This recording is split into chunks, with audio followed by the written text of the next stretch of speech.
As we approach the millennium, the power of our technology is awesome. But despite our vast ability to solve problems and build complex machines, there are many questions we still cannot answer.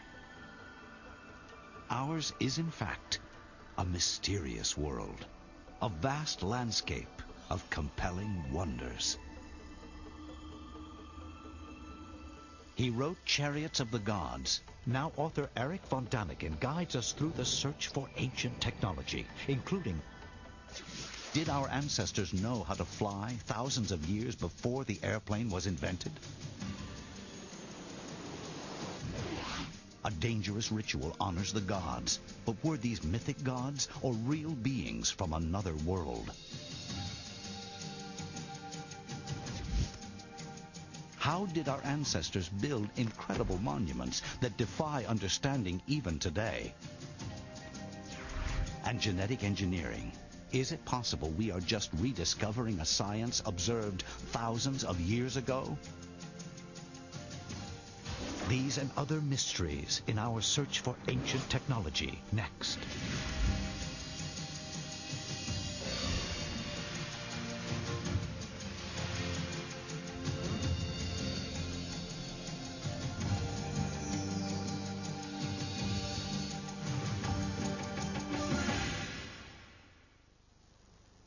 The idea of a primitive culture coming in contact with a more sophisticated culture, whether they are of this world or from another planet, is a very important concept.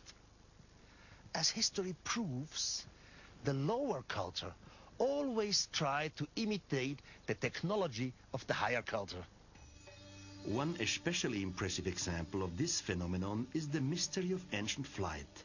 Is it possible our ancestors experienced air travel thousands of years before the invention of the airplane?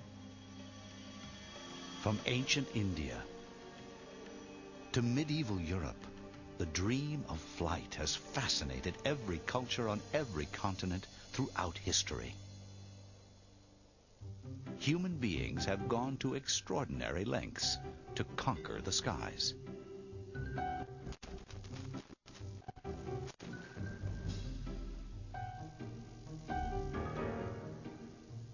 Not until the Wright brothers in 1903 did we finally succeed.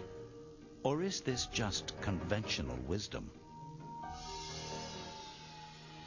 Some researchers now believe there may be clues in our distant past that could cast some doubt on aviation history as we know it.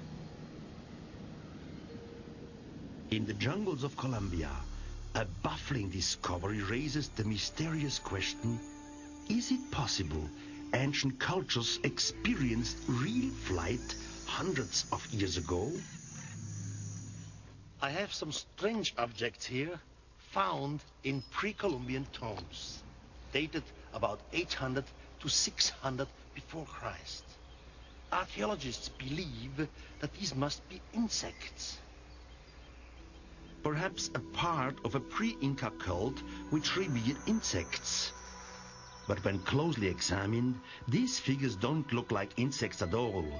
Insects have their wings on the top of their bodies. Here the wings are on the bottom. So what are these strange figures if they are not insects? They look like airplanes. The amulets look like airplanes. Bob Trelease is an expert in the study of early flight. They have the shape, the physical structure. They have the elements that make an airplane as we recognize it today. These ancient figures reminded Bob Trelease of a very specific plane. When I saw the amulet, I immediately associated with the shape of the F-4D. The shape matched it. The apparent resemblance between the modern combat jet and the ancient icon is striking. But could it just be a coincidence? When Bob Trelease noticed something else peculiar about the golden figures, he began to wonder what the reality was behind this mystery. The curlicues looked like they could be a engineering representation of turbulent air over the leading edge of the wing.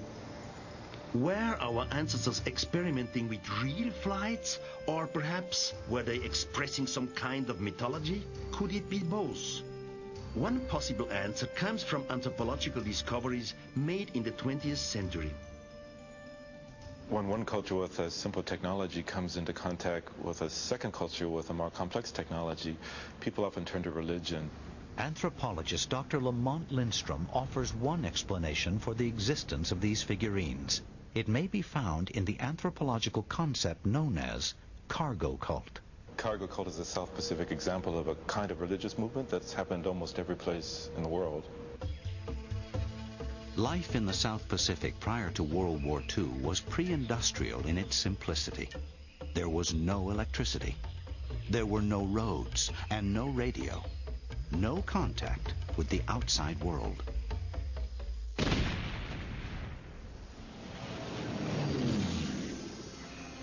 Overnight, World War II brought amazing treasures from distant worlds to these remote islands. Airplanes descended from the sky and opened their doors. Out flowed a deluge of military equipment and technology, which the islanders had never seen before. To them, the radio was a wonder, a magical machine able to speak in many voices. So people who had lived a very simple life for generations over a very short period of time experienced an incredible amount of new technology that just poured across the shore and came into their lives. And then when the war ended, the cargo suddenly disappeared.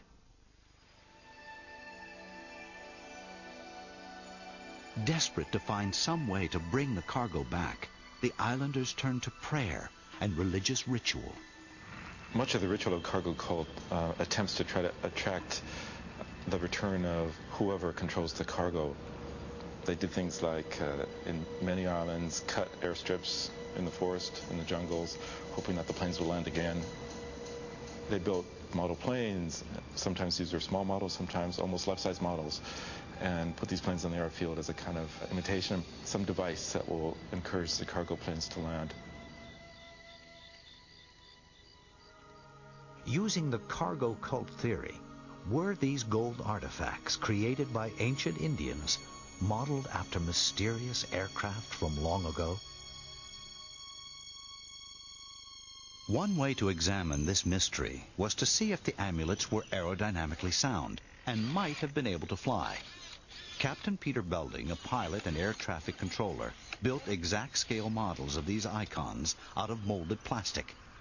Although it is unknown whether the amulets might represent powered aircraft or gliders, Captain Belding made them self-propelling. He attached a small prop motor to one, and in the other, he placed a turboprop engine.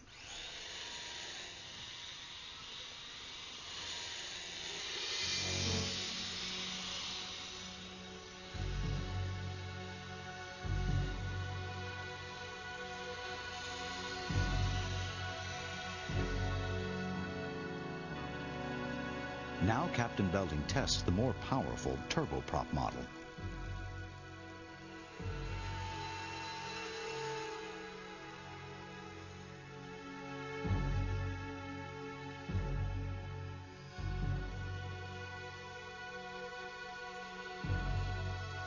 The sight of these models in the sky raises intriguing questions about the icons on which they are based.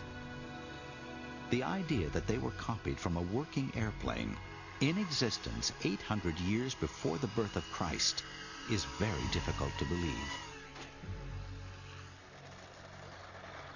Could these tiny gold figurines be models of airplanes built by ancient people?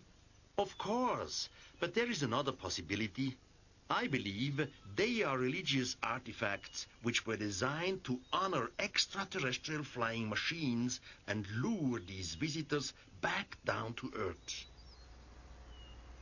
Here again, we have a case of so-called cargo cults, imitation cults. Pre-Columbian people saw something flying up there, so it had to do with the gods. They made these models, they covered them with gold, and today we found out they really do fly. If this were the only clue suggesting flight in the ancient world, it would be easy to ignore the whole idea as pure fantasy. But elsewhere in South America, there are more intriguing clues about the mystery of ancient flying machines. The small town of Samaipata in central Bolivia seems frozen in history, an untouched oasis from a simpler time.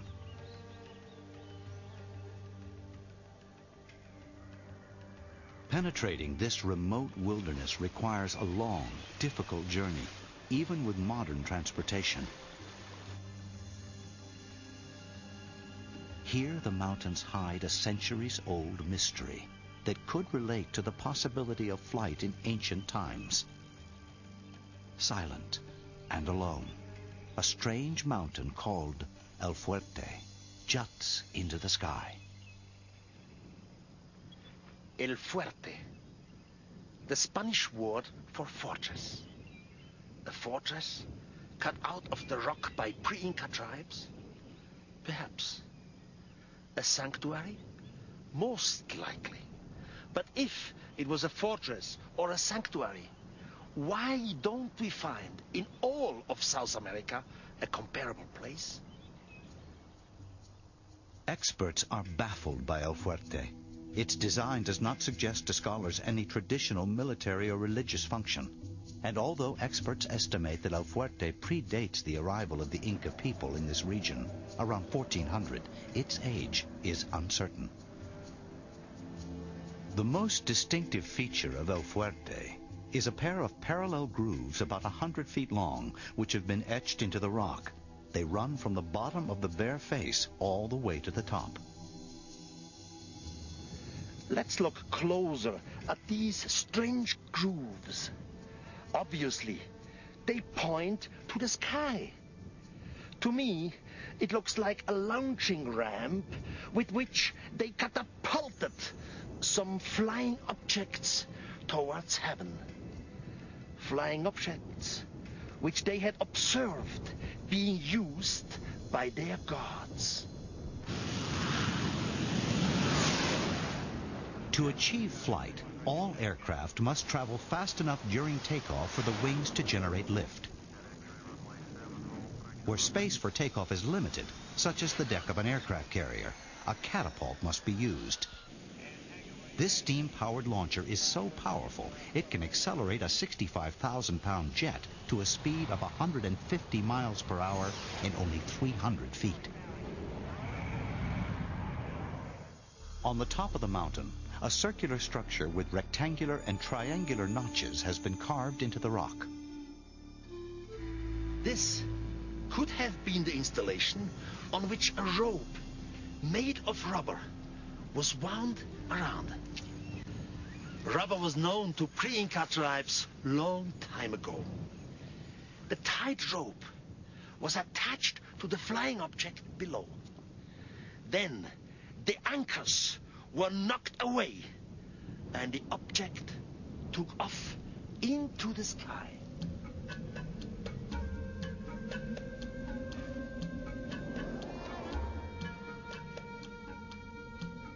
Could El Fuerte really be a primitive launching pad?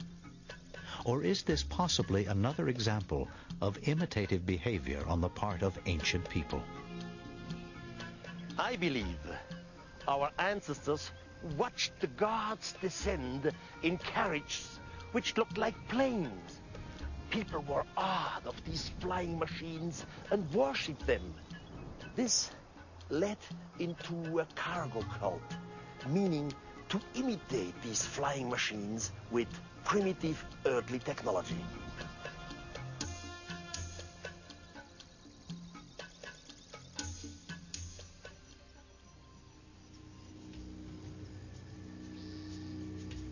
For 300 years, from 900 to 1200 AD, Tula was the capital of the Toltec Empire. Located an hour north of what is now Mexico City, this ancient metropolis was the hub of the great Toltec trading network, stretching from the American Southwest to Costa Rica. At its peak, Tula was a densely packed city of perhaps 60,000 people. Do these ancient statues depict great Toltec rulers, famous warriors, or perhaps religious figures? Or are they something entirely different? Scholars interpret these statues as depicting warriors ready for battle. On the chest is a butterfly, a traditional Toltec costume element. Held in their hands is an altal, the unique central Mexican spear. On the shoes are flowers, which symbolize the gentleness of King Topiltzin, who first made Tula the capital of the empire.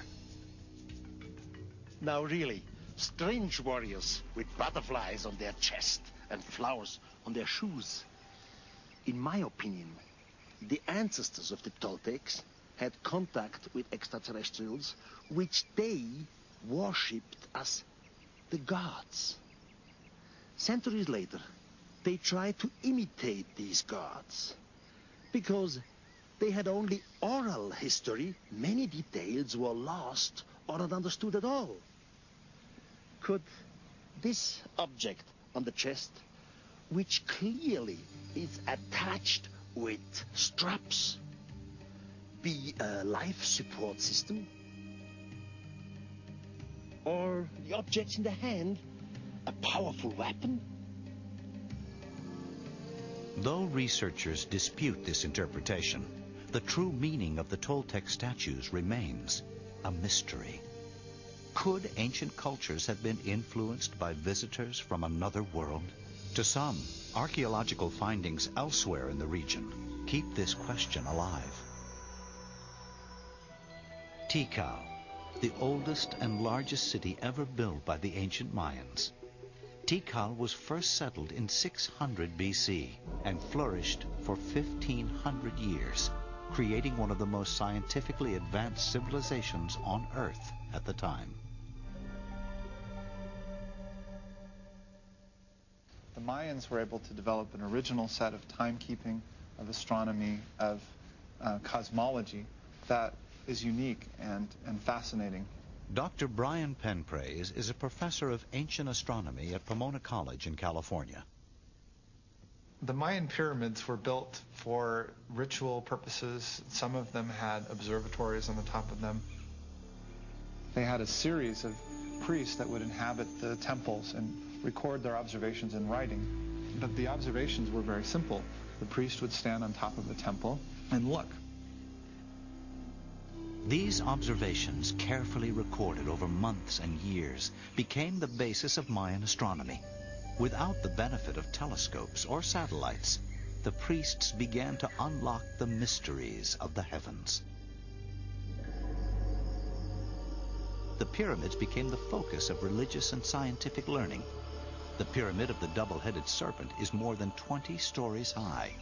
It was the tallest structure anywhere in the Americas for almost 1,000 years. Only the invention of the elevator at the turn of the 20th century allowed buildings to grow taller. The pyramids were based on astronomical alignments, but they were more importantly a point in which the people could communicate with gods. What gods were honored at this most sacred place in the Maya cosmology? An inscription found right here says that some heavenly beings descended once to Tikal. Did the Mayas expect the return of these visitors from the sky someday? Were the pyramids some kind of receiving platforms for the gods? Or is this all just a legend? I believe it's true. The Mayas did expect the return of their gods every 52 years. If true, what did these travelers, these gods, look like? I believe we have an answer right here in Tikal. Could this be the face of a visitor from outer space? I believe that the design surrounding this face is actually the helmet of a spacesuit. Even though the head of this carving has been broken off, there are many provocative details to be found. You can see what I'm talking about on this drawing of the outline of the stone carving. I believe this is an air hose which ends in a box fitted with some kind of air bladder. I see more hoses leading either into or out of the large figure's booths. Could the ancient Mayans have been trying to depict a visitor from another planet wearing an atmosphere-controlling spacesuit?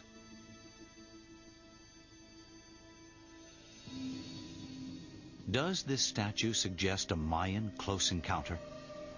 Is it possible the Maya misinterpreted technology they did not understand? Whatever the ancient sculptors intended, they have passed down to us a compelling mystery. But perhaps the most intriguing of all the mysteries surrounding this ancient people dates back to the very dawn of the Mayan culture. The beginning of a calendar is usually a very important event. Our calendar, for example, starts with the birth of Christ. The Maya calendar was completely different to the calendar we use today. Transposed onto our calendar, the Maya calendar begins on August 11th, 3114 BC. The Mayas didn't even exist then, but their calendar starts there. But what happened 3114 BC in Central America? This is handed down precisely in the book of the Jaguar priest. It was the year when the gods arrived. This is when they descended the path of the stars. They spoke the magic language of the stars in the sky. Yes, their sign gives us certainty that they will again descend from the heavens, the 13 gods and the 9 gods, and there will be a new order to what they once created. The idea that gods descended to Earth thousands of years ago is common in the mythology of many Central American cultures.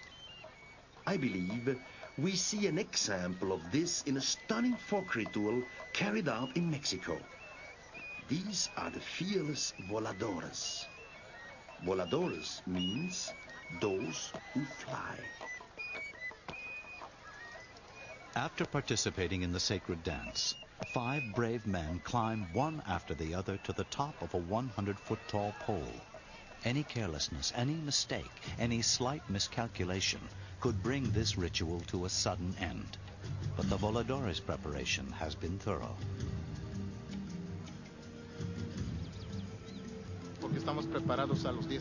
We've been preparing since we were 10. But for other people who aren't prepared, it's dangerous.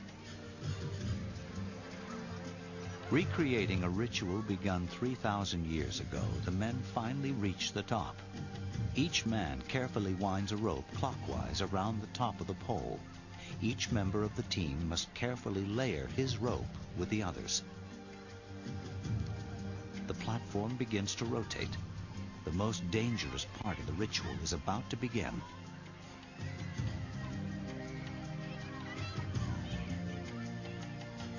The 4 men lean backward off the platform, and then they're flying.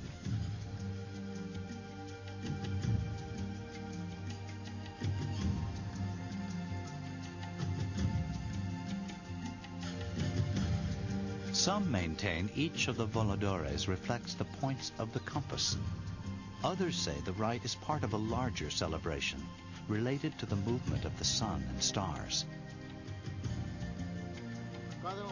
Each one of us represents earth, air, fire, and water.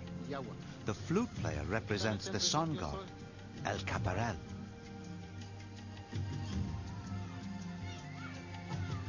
When the ritual first began, a tree would be cut down, stripped of its bark, and erected in the center of town. The ropes were made of vines or woven hemp.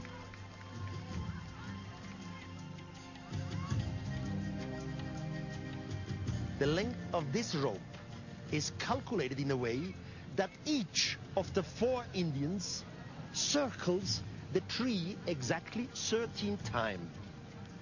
4 times 13 are 52, And this is the basic figure of the Maya calendar.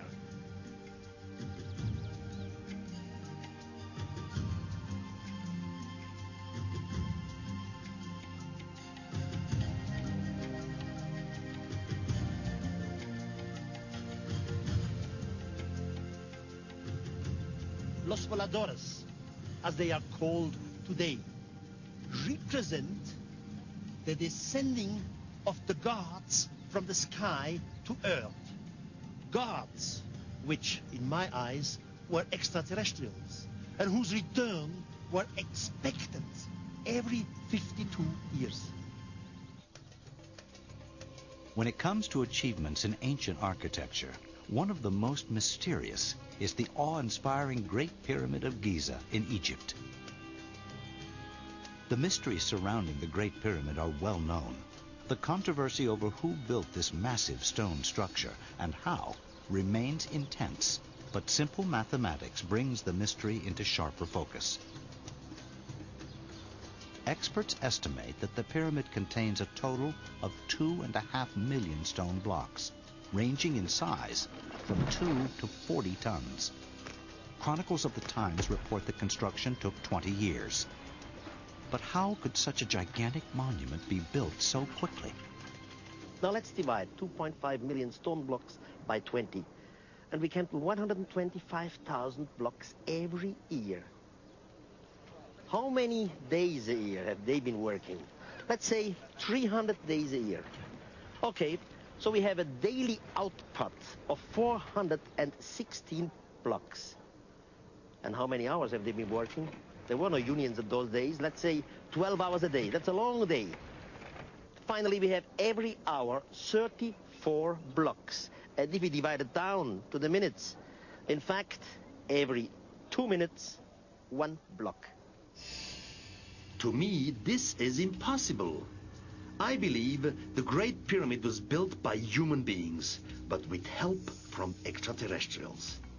It's the only way our relatively primitive ancestors could create something we could perhaps not duplicate even today. There are many theories about how such a massive structure was built 5,000 years ago. As the debate rages, the pyramids of Egypt stand silently, sentinels of the past, forever guarding their mysteries. There are many other mysterious structures around the globe that defy conventional engineering wisdom, like Stonehenge, the famous carvings of Easter Island, and the ancient Inca ruins of Machu Picchu in Peru. But there is yet another Inca ruin in Peru that presents one of the most perplexing puzzles, the ancient fortress of Sacsayhuaman.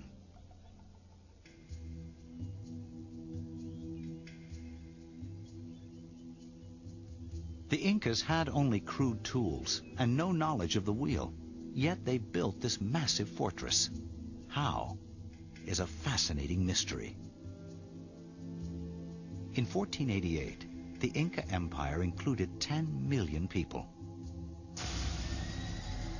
Amazingly, it was all brought to an end by the arrival of a mere 180 gold-hungry Spanish mercenaries in 1532. In the remote outpost of Sacsayhuaman, the Incas suffered their final bloody defeat. The historical record of the final days of the Incas is fairly well documented. The details relating to how the Incas built Sacsayhuaman have been lost in the fog of history. Here, stone blocks weighing up to 100 tons were fit together in such a perfection that not even the blade of a knife will fit between. And as in Egypt, all this was done without cement. Hundreds of massive stones were used to build these walls. Despite their awesome size and weight, they fit together with laser-like precision. And what's more, experts have determined that these huge stones were quarried far away and moved here to this remote site. How were these massive stones cut so cleanly with only crude tools? How were they transported across the mountains without horses or wheeled vehicles? And how were they fit together with such precision? Is it possible these ancient builders were taught engineering secrets by visitors from another world? The answers to these questions were forever lost when the Inca Empire crumbled. The mystery of Sacsayhuaman still haunts these stones, hiding secrets we may never unravel. Half a world away in France, more giant stones stand in silence, yet they may be thousands of years older than the astounding creations of the Incas. Centuries ago, these megaliths were erected. The word megalith comes from the Greek, mega meaning large, and lithos meaning stone. Some of these megaliths weigh up to 300 tons. Experts are unsure who the ancient builders were who put these behemoths in place, how they were arranged, and when. Without any man-made substances attached, stones cannot be scientifically dated. Just off the coast of Brittany in northern France is a ring of stones that only deepens the mystery. There is a great deal of controversy about the age of these megaliths in Brittany. Here, we finally have some proof. These stones go into the water and underwater. In fact, there is an entire stone circle underwater. This proves that the stones were here before the water was here. And that was 8,000 to 10,000 years ago. According to von Daniken, these stones were placed before the end of the Ice Age. When the ice melted, the water level rose, covering the area and making placement of the stones impossible. 8,000 to 10,000 years ago, people were hunter-gatherers with no knowledge of engineering and only crude tools. How could these primitive people have placed these stones before the sea rose to cover them? I believe that this planet was visited a long time ago by extraterrestrials. Of course, the extraterrestrials did not create these wonders. Our ancestors did that. But these structures were intended as a form of worship to the gods, the teachers who came down from heaven. The people were inspired and erected these creations to honor these visitors. One of the most controversial technologies of the 20th century is genetic engineering. The ability to manipulate life at its most elemental level offers great promise and great danger. Erich von Daniken believes there are clues in ancient Egypt, only now rediscovered, which point to an astonishing mystery. Is it possible the secrets of genetic engineering were discovered thousands of years ago? Genetic engineering involves moving individual genes between organisms. Molecular biologist Dr. Judith Lingell is experimenting with genetic engineering at the University of Southern California in Los Angeles. The purpose of genetic engineering is to take the properties conferred by a single gene and incorporate those properties then into another organism. Dolly the sheep was created through genetic engineering for commercial breeding purposes. But tampering with the building blocks of life can be frightening. Like the splitting of the atom, this is a discovery that carries burdens as well as benefits. Genetic engineering terrifies many people. In the future, genetic engineering could change the characteristics of a human being with beneficial results or with dangerous consequences we cannot even imagine. Erich von Daniken believes we have already witnessed the devastating impact of genetic engineering out of control. Luxor, one of the greatest of all ancient Egyptian cities. I believe we find clues here that genetic engineering may have been attempted thousands of years ago. All over Egypt, you find creatures like these. What is the meaning of it? Statues showing the combination of human and animal forms are common in the ruins of ancient Egypt. Legends say it was 11,340 years ago that the gods descended from heaven.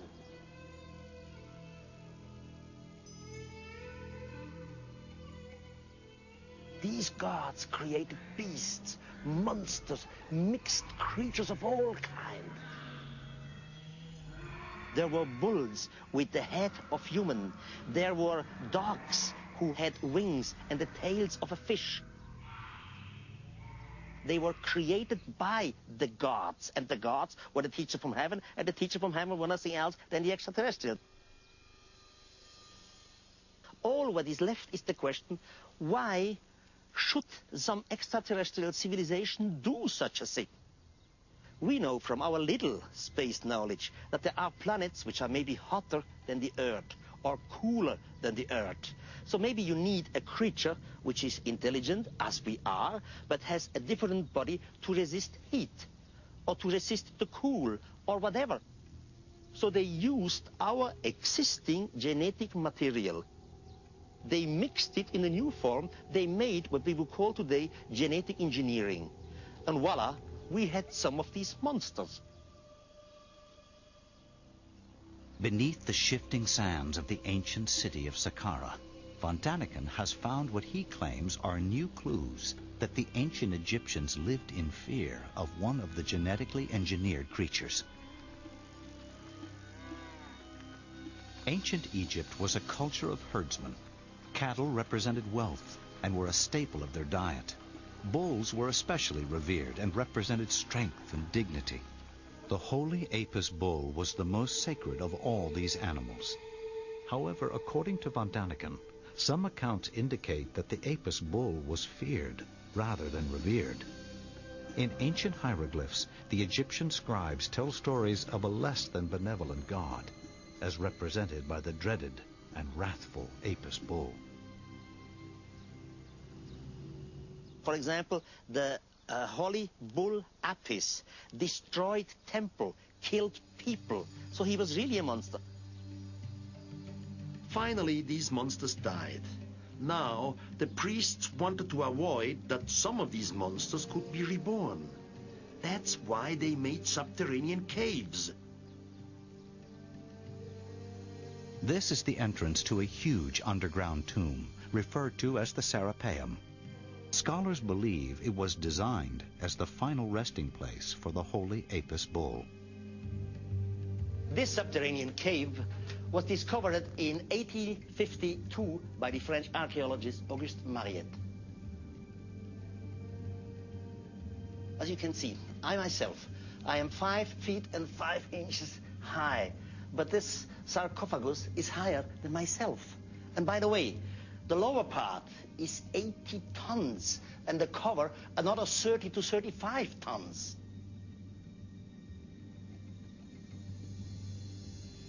The archaeologists expected to find mummified bulls. But when the cover was taken away, inside was a mass of asphalt with thousands of teeny broken bones. What a mystery. It was normal in ancient Egypt to mummify everybody so that he could be resurrected, that he had a new life, an afterlife. But to have an afterlife, the whole body was needed. Why not in this case?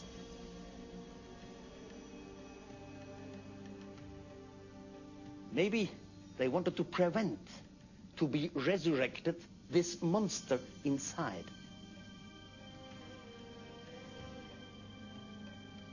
No bones were ever discovered in the Serapeum that have been identified as the bones of a bull. Scholars are undecided on the exact nature of the remains that were found there.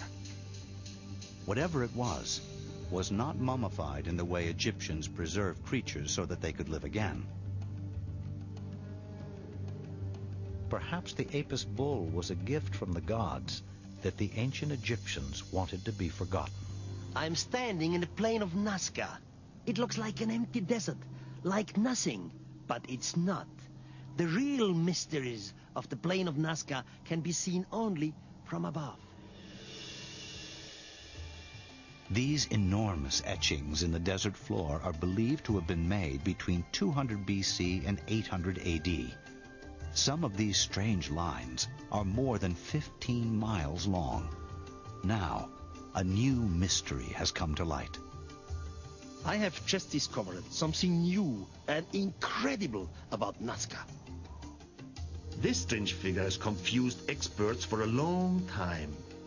It's not like any of the other figures on the desert floor. What purpose might be served by such an elaborate pattern? Although there is no agreement, some experts believe that the lines and figures were used in religious ceremonies or were part of a giant astronomical calendar. My interpretation relates back to the idea of a cargo cult. I believe the ancient Nazcans saw some kind of a spaceship land. The vehicle left a mark on the desert floor. When the extraterrestrials returned into the sky, the Nazcans wanted them to come back. So they recreated the strange markings to lure the visitors back to Earth. The complicated geometry contained in this massive engraving reminds me of some kind of navigational beacon which would guide the extraterrestrials back to Earth. So far, it hasn't worked. Maybe someday it will, and the visitors from another world will land once again on the timeless plain of Nazca. The lines and figures of Nazca have drawn researchers for decades. Though no single explanation has evolved, the mystery remains a tantalizing challenge, open to all. The world of our ancestors is full of riddles. But only the knowledge we have today allows us to look at these ancient societies with new eyes, to ask new questions, to seek new answers to the secrets of our past. Like all great mysteries, we have to keep investigating until we find not the answer we're looking for, but the truth itself.